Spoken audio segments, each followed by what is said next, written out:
오늘은 변하지 않는 사랑을 갈구하라 라는 제목으로 하나님 말씀 증거하도록 하겠습니다. 다 같이 한번 읽어볼까요? 시작. 변하지 않는 사랑을 갈구하라. 네, 변하지 않는 사랑을 갈구하라 라는 제목으로 하나님 말씀 증거하도록 하겠습니다.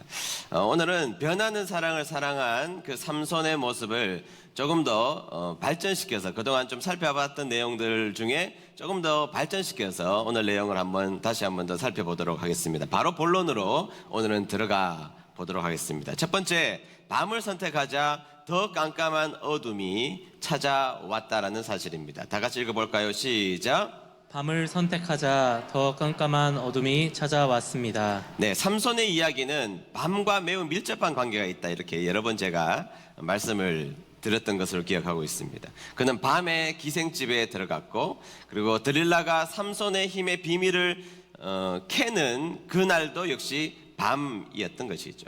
16장 19절 상반절을 좀 보도록 할까요? 상반절 우리 다 같이 읽도록 합니다. 시작. 들릴라는 삼손을 자기 무릎 위에 눕히고 잠들게 했습니다. 네, 들릴라는 삼손을 자기 무릎에 누이고 잠들게 했습니다. 네, 밤에 잠들게 했던 것이죠.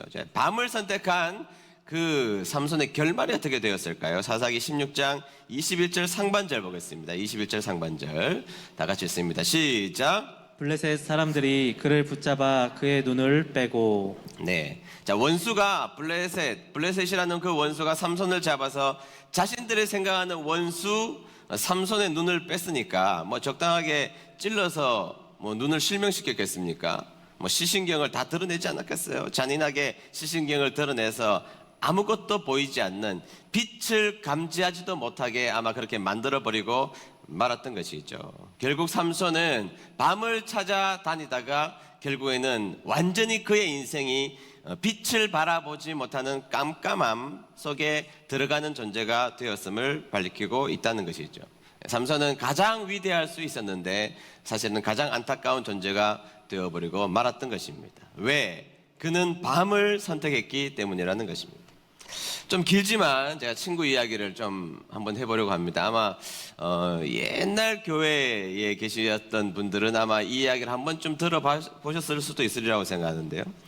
저에게는 초등학교 1학년 때부터 둘도 없는 친구가 있었습니다. 둘은 커서 목사가 되겠다고 다짐을 했습니다. 어릴 때부터 얼마나 교회에서 놀고 교회에서 나름대로 어린 나이 때부터 충성하며 목사가 되겠다고 꿈을 꾸던 친구가 있었습니다. 방학이 되면 오늘은 우리 집에서 자고 내일은 그 친구 집에서 자는 등 그렇게 친했던 친구고 단 한 번도 싸워본 적이 없습니다. 이렇게 말하면 좀 걸리는 게 블루마블 게임할 때 한번 좀 싸워봤습니다. 그러나 싸우지 않고 잘 지냈습니다. 좋아하는 것도 둘이 똑같았습니다. 매일 라면을 그렇게 좋아해서 밤마다 라면을 끓여 먹고, 심지어는 좋아하는 여자도 똑같았는데 그 여자가 우리 아내입니다. 그러다가 저하고 다른 고등학교를 이렇게 진학하게 되었는데요. 이 친구가 뭐 일탈을 좀 했죠. 옛날에는 자동차 시동이, 요즘에는 뭐 전자식으로 함부로 걸지 못하지만 어떻게 전선을 연결하면 자동차 시동이 걸리는데, 고등학교에 들어가서 서 있는 자동차 트럭을 시동 걸어서 타고 다니다가 밤에 그 자리에 갖다 놓고, 타고 다니다가 그 자리에 갖다 놓고, 이런 일을 여러 번 반복하다가 결국에는 그 꼬리가 잡히게 되었던 것입니다. 그래서 결국에는 잡혀서 경찰서에 잡혀가고 소년교도소 생활을 잠시 하게 되었는데, 공교롭게 미성년자라서 선도위원들이 배치되어서 풀려나게 되었는데, 그 선도위원이 또 저희 아버지로 배치가 되었던 것입니다. 교도소를 다녀온 이후로부터 이 친구의 삶은 완전히 달라지게 되었습니다. 권투 배우러 다니더니, 학교에서 싸움하기 시작하더니, 제가 본 친구의 증언에 의하면 역전해서 그렇게 아이들을 두드러게 패는 모습을 많이 봤다고 이야기를 했습니다. 그리고 고등학교를 졸업 후에는 서울로 올라가서 조폭 생활을 하게 되었다. 다시 말해서 밤의 생활을 하게 되었다는 소식을 듣게 되었습니다. 여러분 생각해 보십시오. 어릴 때부터 친하게 지내고 항상 교회에서 놀던 친구입니다. 둘이 목사하겠다고 서로 다짐하며 서로 우리 훌륭한 목사가 되자 이렇게 다짐했던 그 친구가 너무나 다른 길을 걷게 되었던 것이죠. 저는 목사 후보생으로서 열심히 신학 공부를 하고 훈련 받을 때 그 친구는 위대한 조폭이 되어서 뭐 칼질을 배우고 있으니 참 이 엄청난 다른 길을 걷게 되었던 것이죠. 어릴 때 같은 생활을 했던 동일한 삶을 살았던 친구가 너무 다른 길을 걷게 되었던 것입니다. 그리고 나서 거기까지 서울에 올라가서 조폭 생활을 한다는 소식까지만 듣고 소식이 완전히 끊어진 지 10년째쯤 되었습니다. 제가 이제 서울로 올라가서 공부하고 사역을 할 때 저희 집이 강변역 근처에 있었거든요. 그때 강변역은 테크노마트라는 지금이야 극장이 여러 개 있는 멀티플렉스 극장이 흔했지만 서울에서도 처음 생긴 곳이었기 때문에 주말에 유동인구가 40만 50만씩 되는, 평일에도 사람들이 꽉꽉 들어차는 바로 그런 곳이었습니다. 10년쯤 지나서 제가 학교를 다녀와서 강변역에 내려서 테크노마트에 잠시 볼 일이 있어서 에스컬레이터를 쭉 타고 올라가는데 제 앞에 한 남자가 있는데 수트를 입고 약간 머리를 깍두기 한 머리인데 10년이 지나도 그 걸음을 제가 알 수 있겠더라고요. 행동거지와 걸음을 정확하게 알 수 있어서 제가 딱 보고 뒷모습만 보고 이름을 불렀습니다. 누구야? 이렇게 불렀더니 딱 돌아보니 그 친구예요. 저도 놀라고 그 친구도 10년 만에 만나서 놀랐던 것입니다. 그러더니 저를 딱 보더니 갑자기 에스컬레이터를 손을 잡고 반대편으로 내려와서 지하로 다시 내려가는 겁니다. 지하에는 쇼핑센터가 가득한데 아동복집에 저를 데려가더라고요. 아동복집에 데려가서 그 주인 아주머니에게 그렇게 이야기했습니다. 아주머니, 여기에서 제일 비싼 옷 뭐예요? 아동복집에 제일 비싼 옷, 제일 비싼 신발, 제일 비싼 옷, 제일 비싼 외투. 그때 겨울이었는데요. 우리 딸 경인이 사진을 보면 중국집 부자처럼 옷 입고 있었던 이 옷이 있어요.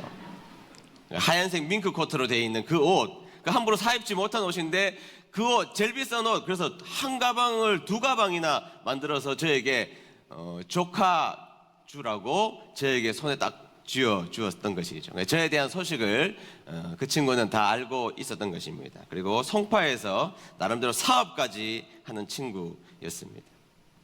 그래서 내가 이거 도대체 왜 주냐? 왜 만나자마자 나한테 이런 선물을 하냐? 그러니까 내가 어릴 때부터 목사님에게 잘하면 복 받는다는 이야기 많이 들었는데 너 커서 목사할 거잖아. 그러니까 내가 복 받으려고 나한테 선물하는 거니까 기꺼이 받아줘. 이렇게 이야기를 했습니다. 그리고 이제 커피숍에 가서 둘이 이야기를 하기 시작했던 것이죠. 너무 좋았습니다. 너무 반가웠고 너무 행복했습니다. 한참 이야기를 하다가 꺼내기 어렵지만 꼭 꺼내고 싶은 이야기가 저에게 하나 있었습니다. 그것은 바로 우리가 목사하기로 약속했던 그 약속에 대한 이야기였던 것이죠. 그래서 제가 이야기를 꺼냈습니다. 누구야? 우리가 어릴 때 우리가 교회에서 너무 행복했잖아. 교회에서 우리가 수련회 갔을 때 우리 둘이 활약했던 거 기억나지 않니? 그리고 너하고 나하고 우리가 울면서 기도하면서 목사 되겠다고 다짐했는데 우리 목사하는 그 길을 다시 걸어가야 되지 않겠냐, 생각이 없니? 내가 이렇게 물었더니 그 친구가 갑자기 표정이 너무 슬퍼졌습니다. 그리고 한동안 말을 하고 있지 않더니 뜸을 들이다가 저에게 이렇게 이야기를 했습니다. 인선아, 나는 네가 생각하는 내가 아니야. 그리고 내가 그동안 지난 10년간 살아왔던 삶에 대한 이야기를 네가 그대로 만약에 알게 된다면 너는 아마 나를 인간으로 생각하지 않을지도 몰라. 그리고 지금은 사실 돌아올 수 없는 길을 넘어와 버렸어. 그렇게 이야기를 하면서 눈물이 그렁그렁 맺혀있는 눈을 제가 보았습니다. 서로 그 이야기를 하고 한동안 말을 잇지 못했습니다. 마지막에 이 친구가 저에게 이렇게 이야기를 하더군요. 한 말 그대로 하면 잘 들어보십시오. 인선아, 너 인생을 살다가 혹시 너를 심하게 괴롭히거나 혹은 죽이고 싶은 사람이 있으면 나에게 이야기를 해. 그러면 내가 해결해 줄게. 제가 그런 사람입니다. 그런데 제가 웃음이 나려고 했는데 그 친구의 표정은 너무 진지하게 그렇게 저에게 말을 했기 때문에 제가 웃을 수 없었습니다. 깡패 친구 하나 있는 것도 나쁘지 않고요.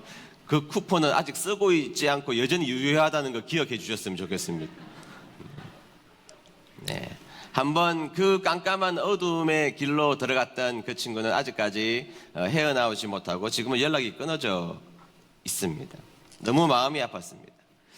삼손은 꽤 괜찮은 사람 사람의 모습을 가지고 능력을 가지고 시작했던 사람이지만 그의 인생을 밤으로 선택했고 자기의 인생을 밤으로 결정한 인생이 되고 말자 그의 인생은 끊임없이 밤으로 그리고 밤을 찾아 그리고 밤이 지배하는 인생 결국에는 아무것도 볼 수 없는 깜깜한 밤의 인생이 되고 말았던 것을 성경에서 우리에게 말해주고 있다는 것입니다.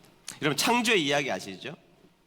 그냥 창조의 이야기 가만히 보십시오. 이 카오스 혼돈의 시대에 있는 그리고 그런 상황 공간을 하나님이 개입해 주셔서 아름다운 창조의 질서를 하나님께서 만들어 주셨죠. 그런데 여러분 이 창조의 시간의 흐름을 성경에서 어떻게 그리고 있는지를 잘 여러분들 보셔야 됩니다. 성경의 증언을 잘 보셔야 돼요. 창세기 1장 5절 하반절 말씀을 보도록 할게요. 다 같이 읽어봅니다. 시작. 저녁이 지나고 아침이 되니 이날이 네, 다시 한번 읽어보겠습니다. 제가 저녁이 지나고 아침이 되니 저녁이 지나고 아침이 되니 이날이 첫째 날이었습니다.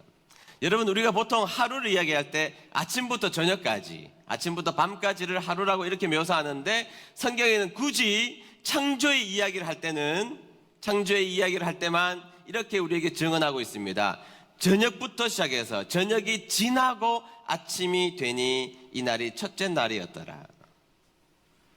창조의 시간의 흐름은 항상 밤이 지나고 아침이 되었을 때 비로소 하루가 되었다고 우리에게 묘사하고 있는 장면을 기억해야 한다는 것입니다. 무슨 말이죠? 창조의 무질서의 어두운 밤을 물리치는 것이 창조의 작업이었다는 것입니다. 깜깜한 혼돈의 세계 그 어둠을 물리치는 것이 창조의 질서였다는 것이죠. 여러분 계속 이렇게 이야기합니다. 첫날도 둘째 날도 셋째 날도 저녁이 되고 아침이 되니 이는 첫째 날이 되니라. 저녁이 되고 아침이 되니 이는 둘째 날이 되니라. 이렇게 계속 지속하다가 창조가 완성된 다음에는 저녁이 지나고 아침이 되니 이 말이 사라집니다. 창조가 완성된 다음에는 밤, 저녁에 대한 이야기를 하나님은 하시지 않습니다. 다시 말하면 창조가 완성된 질서 있는 세상이 되자 밤이 들어올 자리가 없다 이렇게 설명하는 굉장히 상징적인 장면이라는 것을 여러분들이 기억하셔야 된다는 것이죠. 네, 하나님의 사역은 밤을 몰아내는 사역. 하나님은 이 땅의 창조 처음의 이야기, 첫 이야기부터 밤을 몰아내는 사역으로 시작했다면 삼손 역시 그에게 주어진 메시아적 소명을 통하여서 그는 어두운 밤을 몰아내야만 했던 것이죠. 깜깜한 밤을 몰아내야만 했던 것입니다. 그러나 삼손은 깜깜한 밤을 몰아내는 대신 자신이 밤을 찾아서 밤의 사람이 되고 밤을 선택하자 삼손의 눈은 다 뽑히고 더 이상 낮을 그리고 빛을 볼 수 없는 존재가 되어버리고 말았다는 것입니다. 사랑하는 은혜드림 교회 성도님, 우리가 하나님을 믿는 사람이라면 어두움에 거하는 것이 아니라 빛 가운데 거하는 여러분 되시기를 주의 이름으로 축복합니다. 우리가 걸어가야 될 길은 빛의 길, 하나님이 조명해 주시는, 성령님이 조명해 주시는 빛의 길을 걸어가는 저와 여러분 되시기를 주의 이름으로 축복합니다. 자, 두 번째, 하나님의 완전한 사랑을 우리는 갈구하는 인생이 되어야 한다는 것이죠. 다 같이 읽어봅니다. 시작. 하나님의 완전한 사랑을 갈구해야 합니다. 네, 여러분 삼손은 지난주에 살펴본 것처럼 들릴라를 사랑했습니다. 어떻게 사랑했느냐? 제가 아하즈라는 단어를 통해서 설명했잖아요. 그러니까 하나님을 사랑해야 될 그 영역까지 다 가져와서 그 영역까지 포함해서 들릴라를 사랑했다 이 말이죠. 제가 정서적 관점에서 하나님을 사랑해야 될 마음과 인간을 사랑해야 될 마음이 따로 있다고 말씀드렸지만 삼손은 하나님을 사랑해야 될 그 마음까지 가져와서 인간에게 그 사랑을 갖다 바치는 모습을 보여주었던 것이죠. 하나님만을 사랑해야 될 자리를 들릴라에게 갖다 줬다는 것입니다. 그것이 성경의 증언입니다. 도대체 얼마나 깊이, 얼마나 엉뚱한 사랑을 삼손이 하고 말았습니까? 그러면 여러분, 들릴라는 삼손을 사랑했을까? 성경 읽으면 그런 거 궁금하지 않아요? 들릴라는 그러면 삼손을 사랑했을까? 성경을 연구해 보면 들릴라가 직접적으로 삼손을 사랑했다는 사랑의 단어가 직접적으로 등장하진 않지만 정황이 나오죠. 정황. 몇 가지 정황이 있습니다만 저는 들릴라가 삼손에 대한 사랑의 감정은 가지고 있었을 것이라고 생각합니다. 좀 학문적 이야기를 좀 해볼까요? 여러분 문화 인류학을 공부하다 보면 문화 인류학적 접근을 하다 보면 남성들이 좋아하는 여성은 항상 똑같았다는 것이죠. 누구냐? 젊은 여성을 좋아했다는 것입니다. 그러니까 10대 때 누구를 좋아합니까? 학교 선생님을 좋아한다. 학교 선생님을 짝사랑. 20대도 20대를 좋아합니다. 60대도 60대를 좋아하는 게 20대를 좋아합니다.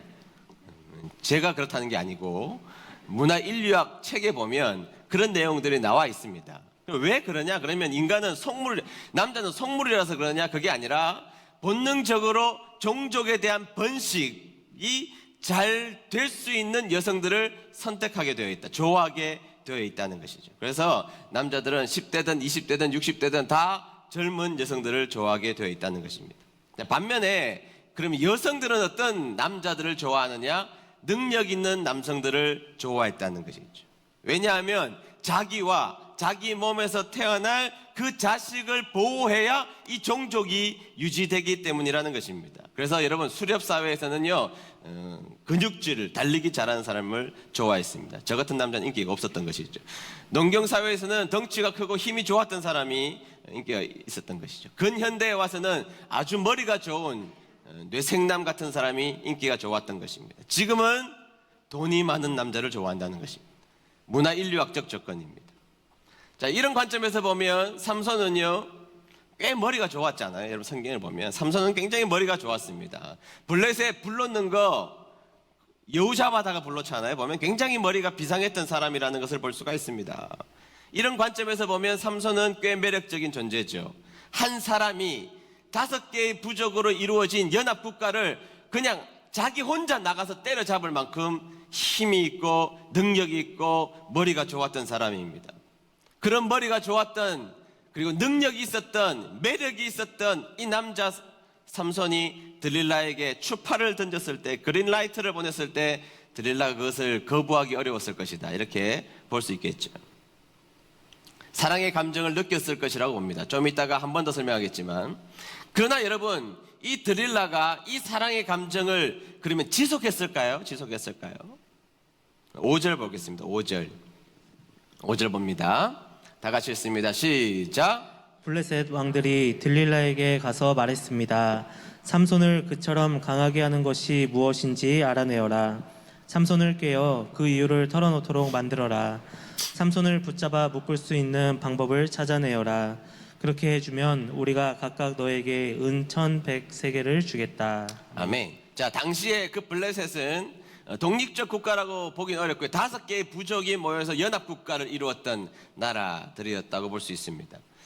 그래서 5 부족의 왕들이 모여서 회의를 하고 들릴라를 찾아가죠. 들릴라를 찾아가서 뭐라 그럽니까? 들릴라야, 네가 삼손이 너를 그렇게 사랑한다며.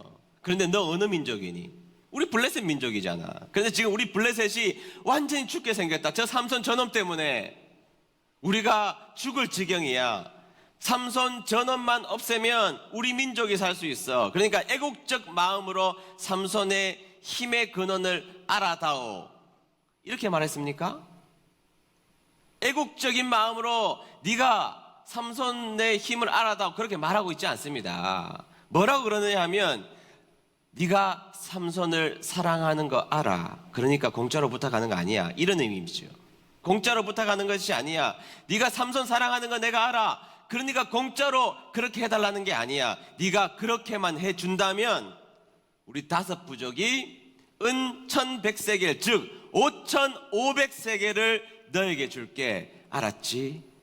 네가 삼손을 사랑하는 거 알아. 그러나 그 마음 돌리는 게 쉽지 않다는 거 알아. 그러니까 내가 이 엄청난 돈을 너에게 준다고 약속하잖아. 그리고 그 돈은 말이야 너 평생 벌 수 없는 돈이 아니야. 그리고 너의 집안이 블레셋의 재벌이 될 수 있는 돈이야. 잘 생각해. 그렇게 들릴라를 부추겼습니다. 또 신학자들이 이 돈을 계산을 했더라고요. 얼마인지. 지금 우리나라로 지금 현재로 말하면 150억입니다. 150억. 그러니까 여러분 그 비밀을 알아냈는데 5명의 왕이 150억을 걸고 현상금 150억을 걸고 약속 150억을 하고 들릴라를 꿰어냈던 것이죠.